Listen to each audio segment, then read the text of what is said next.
Sudan में जुल्म करने वाला कोई यहूदी नहीं, कोई हिंदू नहीं, बल्कि मुसलमान है। सूडान में रहने वाले अरब मुसलमानों का मानना है कि अफ्रीकी मुसलमानों को वहां से चले जाना चाहिए, क्योंकि वो मुसलमान ही नहीं।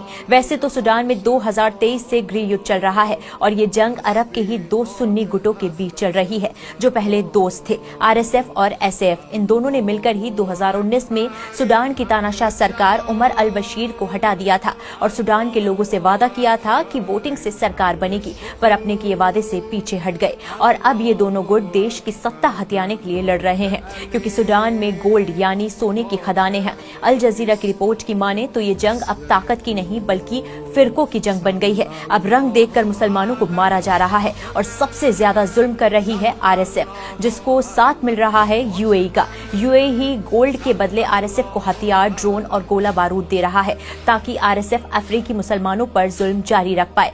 RSF कहता है कि सूडान सिर्फ अरब के मुसलमानों का है, ना कि अफ्रीकी मुसलमानों का। वहीं दूसरी तरफ SF इन अफ्रीकी मुसलमानों का साथ दे रहा है। SF कहता है कि अफ्रीकी मुसलमानों को भी जीने का हक है।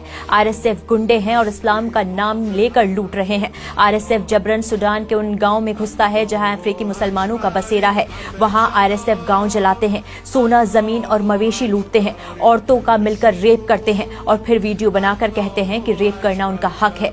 10-12 साल की बच्चियों तक को नहीं छोड़ा जा रहा। उनके भाइयों को उनके सामने जिंदा जला दिया गया, गले काट दिए गए और फिर बच्चियों और औरतों को गुलाम बना लेते हैं। छोटे छोटे मासूम लड़कों को या तो उनकी आंखों के सामने काट देते हैं या लड़ने के लिए भेज देते हैं। उनके बुजुर्गों की दाढ़ी खींचते हैं और कहते हैं कि खुद को जिंदा दफन कर लो। हर रोज जुल्म की इंतहा पार हो रही है। अब तक हजारों लोग मौत के घाट उतारे जा चुके हैं और तकरीबन 1.5 करोड़ लोग बेघर हो गए।